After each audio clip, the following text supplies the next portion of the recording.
हमारा आज का चौथा पॉइंट जो है, क़यादत की इब्तिदा रवैये से होती है। चौथा पॉइंट उसका जो है, हम उस पर बात करेंगे। मेरा रवैया मसाइल को बरकत में बदल सकता है।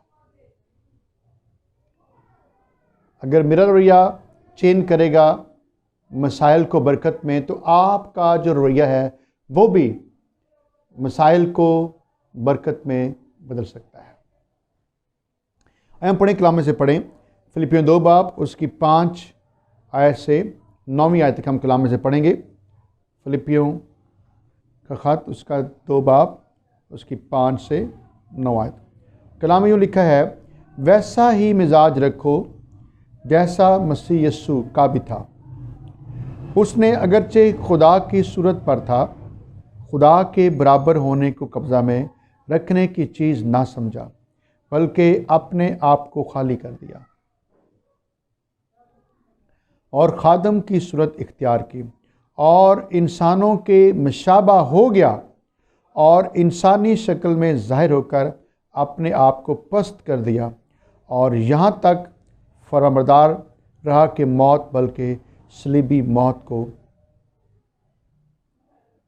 मौत गवारा की। इसी वास्ते खुदा ने भी उसे बहुत सरबुलंद किया और उसे वो नाम बख्शा जो सब नामों से आला है। आमीन। जी हाँ, मेरा रवैया जो है मसाइल को बरकत में तब्दील कर सकता है। किसी भी मसले के 3 निकात होते हैं। 3 निकात हैं। नंबर 1 क्या है? नंबर 1 है मसला में दरपेश क्या है। नंबर 2 क्या है? कोताही या गलती काम पे हुई है। नंबर 3, आप का रवैया जो है वो उसका इजहार कैसा था। आपने किस तरह से उस मसले को डील किया है, आपने किस तरह से उस मसले में अपना किरदार अदा किया है, उसको हल करने में, मसले को सॉल्व करने में और दोनों में आपस में सुलह के तक बात पहुंचाने में आपने किस तरह का रवैया जो है वो इख्तियार किया था।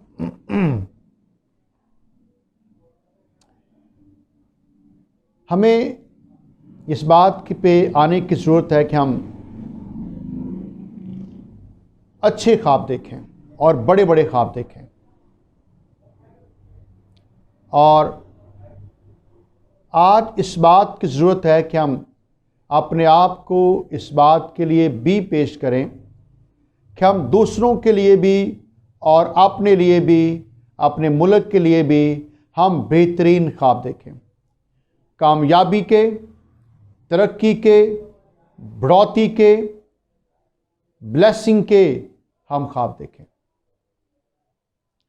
और ये बात बहुत ज़रूरी है कि हम अपने आप को और दूसरों को इस पॉइंट पे लाएं कि हम जो हैं फतह पा रहे हैं, हम आगे बढ़ रहे हैं, हम कामयाब हो रहे हैं। हम हमेशा उसको इस अंदाज से देखें जिस अंदाज से हमें खुदा देखने के लिए और सोचने के बारे में कहता है।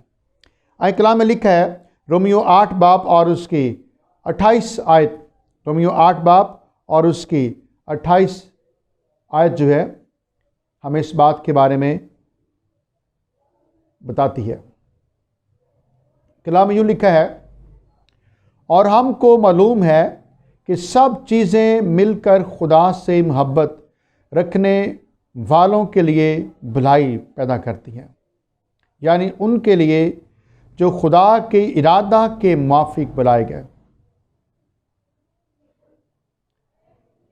जी हाँ, सब चीज़ें मिलकर खुदा से मोहब्बत रखने वालों के लिए भलाई पैदा करती हैं। खुदा के मंसूबे हमारे लिए भलाई के हैं, बेहतरी के हैं, कामयाबी के हैं, तरक्की के हैं, सरफराजी के हैं। खुदा का मंसूबा जो है हमारे लिए बेहतर है।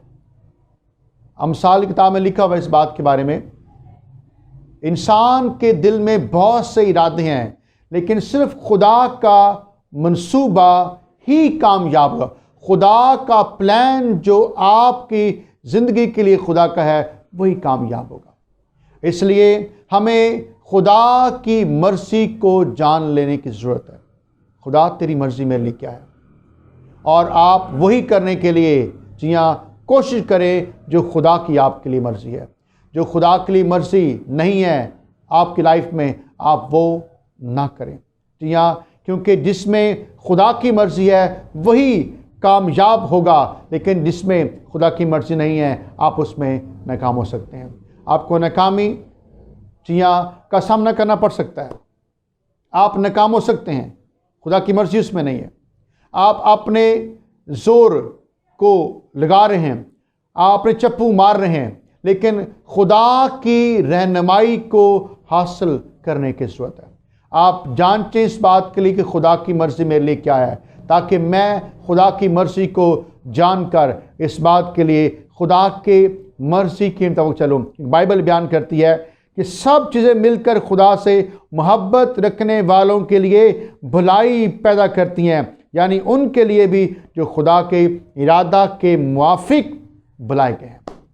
आप चूंकि खुदा की ऐन मर्ज़ी के मुताबिक बुलाए गए हैं, इसलिए आप उसकी मर्ज़ी को अंडरस्टैंड करते हुए, उसकी मर्ज़ी को समझते हुए आप वही करें जो खुदा आपसे कहता है, ताकि खुदा खुश होगा और आप भी शादमान होंगे और खुदा की मर्ज़ी पूरी होगी। मेरा खुदा यही चाहता है आपके लिए कि आप अपने आप को इस तरह से तैयार करें। हमारा आज का 5वां जो पॉइंट है, मेरा रवैया ज़िंदगी के बारे में गैर मामूली तनाज़ुर का बायस बन सकता है। मेरा रवैया ज़िंदगी में किसी भी गैर मामूली मुश्किल का बन सकता है। मरकस 9 बाब उसकी 23 आयत में लिखा है, वो जो इत्तेकाद रखता है उसके लिए सब कुछ हो सकता है। इत्तेकाद का मतलब है जो उस पर ईमान रखता है। वो जो इत्तेकाद रखता है उसके लिए सब कुछ हो सकता है। एक बार एक सियासी रहनुमा ने अपने बारे में बयान दिया, कुछ लोग चीज़ों की मौजूदा हालत देखकर सवाल करते हैं, क्यों? मैं उन चीज़ों को देखता हूं जो मौजूद नहीं और सवाल करता हूं, क्यों नहीं?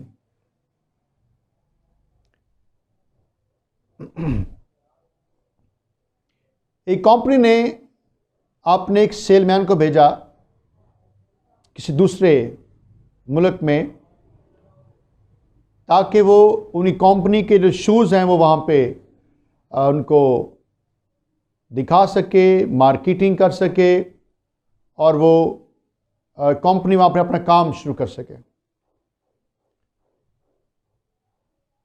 सेलमैन वहाँ जाता है,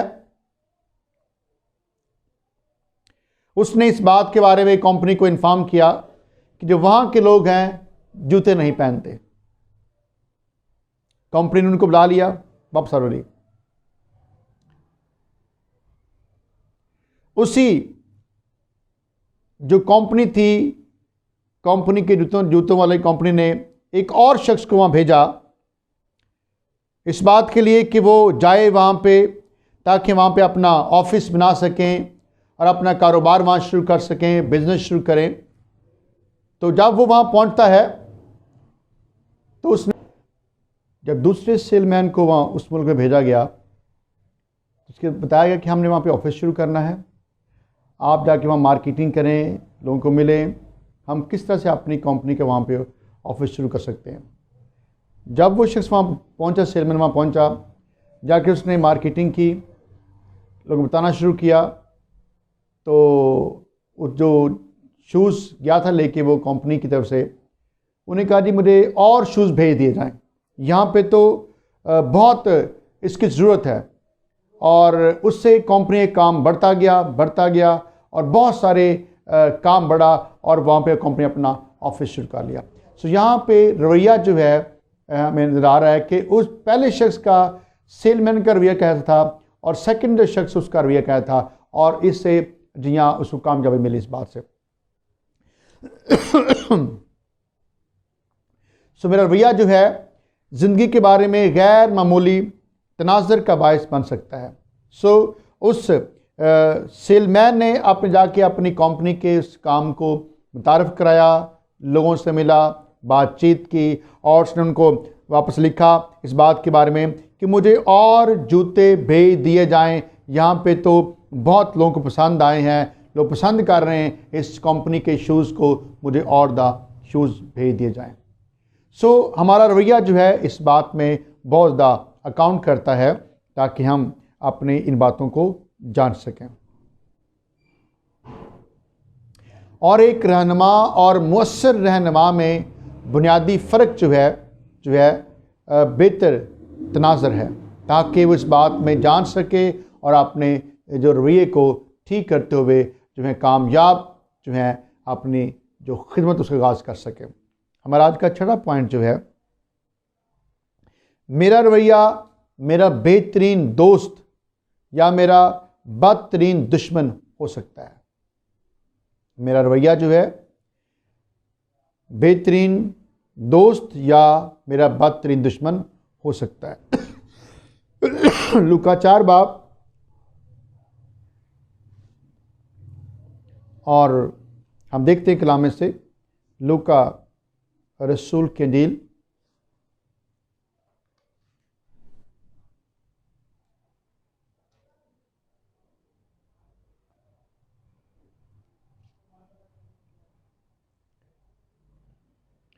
और उसका लूका 6 बाब और उसकी 45 आयत में लिखा है, अच्छा आदमी अपने दिल के अच्छे खजाने से अच्छी चीज़ें निकालता है और बुरा आदमी बुरे खजाने से बुरी चीज़ें निकालता है, क्योंकि जो दिल में भरा है वही उसके मुंह पे आता है। इस बात के खुदावंद का शुक्र हो, मैं पहले भी इस बात जिक्र कर चुका हूँ, हमारे दिल में क्या भरा है। तो अच्छा आदमी अपने अच्छे खजाने से अच्छी चीज़ें निकालेगा, लेकिन जो बुरा आदमी है उसके पास ख़जाना बुरा है और उसके खजाने से जो चीज़ें हैं वो बुरी ही निकलेंगी। लेकिन क्योंकि जो दिल में भरा है वही उसके मुंह पे आता है। रवैया आपकी खिदमत के मनफी या मुस्बत म्यारे हरकत का तयन करता है और रहनुमा इस बात को बखूबी जानते हैं कि कारोबारी अहकाम आला कहते हैं कि किसी अमकानी मुलाजम की ज़ात के सबसे अहम पहलू और अनासर जो है दर्ज हो सकते हैं। दस्तयाबी जो है 5%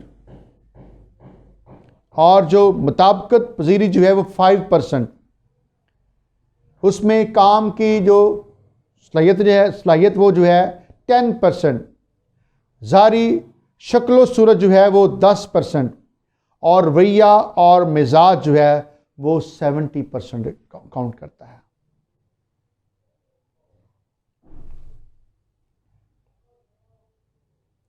सो अगर टीम के अंदर बहुत से लोग हों और उसमें रवैये का फुकदान हो तो वहाँ पे उस कंपनी को नुकसान पहुँच सकता है और इस तरह आहिस्ता आहिस्ता जो है उस शख्स की वजह से या कारोबार में भी बेहतरी नहीं आ सकती।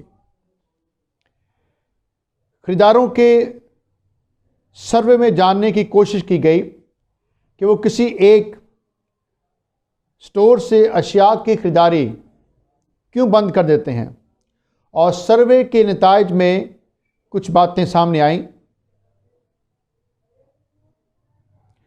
कुछ लोग जो हैं वो किसी एक स्टोर से ख़रीदने के बारे में इसलिए अपना काम बंद करते हैं करते हैं कि 1% में भी शायद किसी का इंतकाल हो गया हो,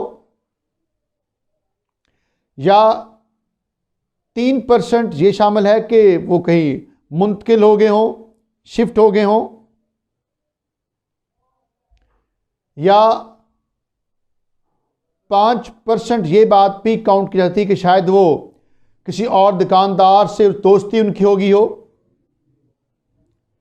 और